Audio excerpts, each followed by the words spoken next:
everybody. Welcome to our first episode of Outdoor Skills 101 from Backpacks to Bears. My name's Maddy. I'm a senior trip leader for the Outdoor Adventures program. And my name's Jordan, and I'm also a senior trip leader for the Outdoor Adventures program. And on today's episode, we're talking about how to camp. So when it comes to camping, the first thing you need to do is make sure you have a place to camp, and you can do that 3 different ways. You can make a reservation, and you can usually, depending on the park, do that 3 months out, 6 months out, or even a year out. You can have a walk-in site, which is where you just kind of show up to the park, and they'll have like a first come, first serve kind of campsite. And then there's also priority campsites, which can be reserved a day or 2 in advance, and that's going to be more kind of like backpacking campsites, which will be discussed in a later episode. Now that you're reserving a campsite that you want to stay at, remember there are several things to consider. First, what is the purpose of your trip? If you're looking for a more relaxing and quiet weekend, maybe a more secluded campsite is going to be perfect for you. Another thing to keep in mind is the bathroom situation. Are you going to have to use composting toilets? Is there going to be running showers? These are things you might want to ask a state park or national park before you go. Another thing to keep in mind is where you're going to source your firewood from if you're able to have a fire. You can always call a park or check on their website beforehand to see if there's a fire ban. If so, how are you going to stay warm? Are you going to bring hand warmers? Are you going to bring a stove to cook your food? These are all things you definitely want to consider before you go on a trip. If you are able to bring firewood, remember that you want to get local firewood or buy your firewood from the park itself so you're not introducing insects, fungi, and other potentially harmful things into the park because it's not from there. Some of the questions I just asked may be answered by considering which type of land designation you're planning on visiting. A state or natural park preserves natural areas, but they'll also provide a plethora of educational and recreational uses. An area like a natural area might not even allow people to enter them for recreational use. It may only be preserved for strictly educational and research-based studies and experiences. Some other types of land designations might be national forests. These differ from national parks in that they're multiple use, meaning that resources are harvested and people can recreate there. National monuments are run by different agencies depending on why the area is being preserved. These can be buildings, fossil sites, or more like parks. A lot of times we like to stop at these national monuments before we get to the final destination. They're a great stop for along the way. There are also over 20 different kinds of refuges. Some allow recreation and some do not allow people to set foot on them at all. So always check with the National Wildlife Refuge before you plan on visiting them. So here we are. We've arrived at our campsite, and now what are we gonna do?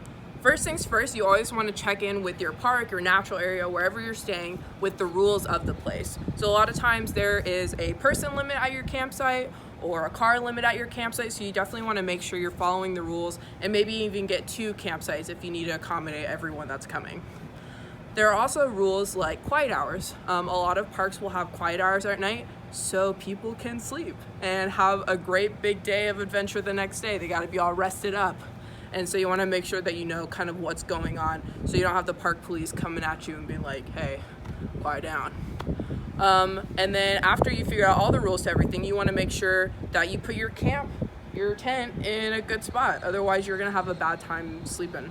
And so some things to think about, if there's not already a designated place to choose your campsite or where you're specifically going to put your tent, there are things you want to consider. You want to make sure that the ground is nice and kind of like smooth. There's nothing that's going to poke a hole through your tent.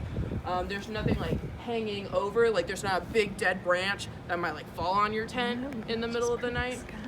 And then if it's in a place that rains a lot, maybe you want to put your campsite on kind of like a slightly angled ground so that if it does rain, it's not going to make a puddle where you're sleeping. It's going to kind of like run down the hill. So there's a bunch of different things you want to think about. Another thing to always keep in mind is the wildlife that you may encounter. Although you won't encounter all of these things, it's always important to be prepared for the unexpected. While in the backcountry, bears are always a concern. Although your likelihood of running into one is pretty rare, if you did, you want to know what to do. Now, there are a few things you can do to avoid coming in contact with a bear, like utilizing bear boxes or putting your food in a vehicle so that bears will not be attracted to the smell of your food. Another thing to keep in mind when you're brushing your teeth is not to spit your toothpaste near your campsite. That may also attract bears. Another thing to think of are raccoons, or what I like to call trash pandas. These are determined scavengers. They will get into your food supply if you leave it around. They will cause a ruckus, I promise. To avoid this, like I said earlier, take advantage of putting your food back into your car or into a secure box that will not allow these scavengers to get your food supply. This can put you in danger of not having enough food while camping. Another thing to keep in mind is ticks and mosquitoes. Wearing light-colored clothing and bug repellent is your best defense against these. Another thing to keep in mind is scorpions, spiders, and snakes. Although there aren't many snakes and spiders that are deadly to humans, it is always important to keep in mind that these can cause a threat to your small children or dogs. So always keep in mind to look out for these guys. So one of our favorite parts about camping is making a fire. And to make a fire, it's really important that you follow the rules and regulations of where you're camping. So for example, there might be a fire ban and you can't make a fire at all, so you definitely shouldn't be making one under the radar. They also might have designated fire rings that you can only make fires of a certain size within that fire ring, so you want to make sure you're following that. A lot of times you're not allowed to make new fire rings, so you want to make sure that you are making fires in the designated places and nowhere else, and just in general making sure that you're following the rules so that you don't get in trouble. And remember, the shape of your fire isn't always as important as the process you take to make it. Remember, fire is fire, but you want to have a good foundation when building one. So you always want to start with your dry grasses, then your twigs, and then build your way up to bigger logs. Also, remember not to leave your fire unattended for long periods of time. And remember to completely put it out before you leave the campsite. Oh hey, I didn't see you there. It's so dark in here. Thankfully, I brought my appropriate light sources. Let's talk about it. We have multiple different light sources that we can utilize when camping at night. Some of which are lanterns and headlamps. My lantern would be great for when I'm cooking or sitting around and I just need some extra light in the general space that we're sitting in. My headlamp might be better for when I need to get up to go to the bathroom middle of the night or when I'm finding my friends. I have great mobility with my headlamp. Some other light sources may be flashlights, spotlights, floodlights, and even fire. Pan over to the fire. Oh, yes. Now, remember, expensive is not always better. You just want to pick light sources that are going to have features that fit your needs. Plan accordingly.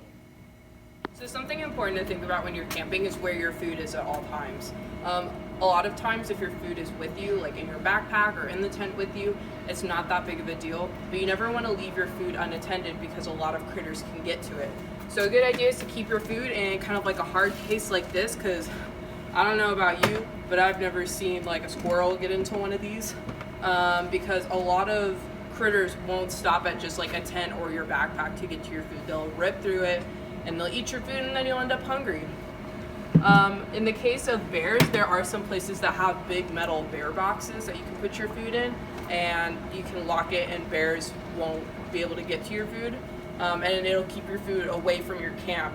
So if a bear does come, they're not waking you up in the middle of the night.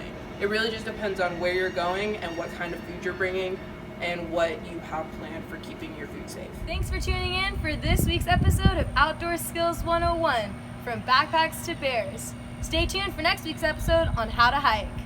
Signing off, I'm Jordan. And I'm Maddie.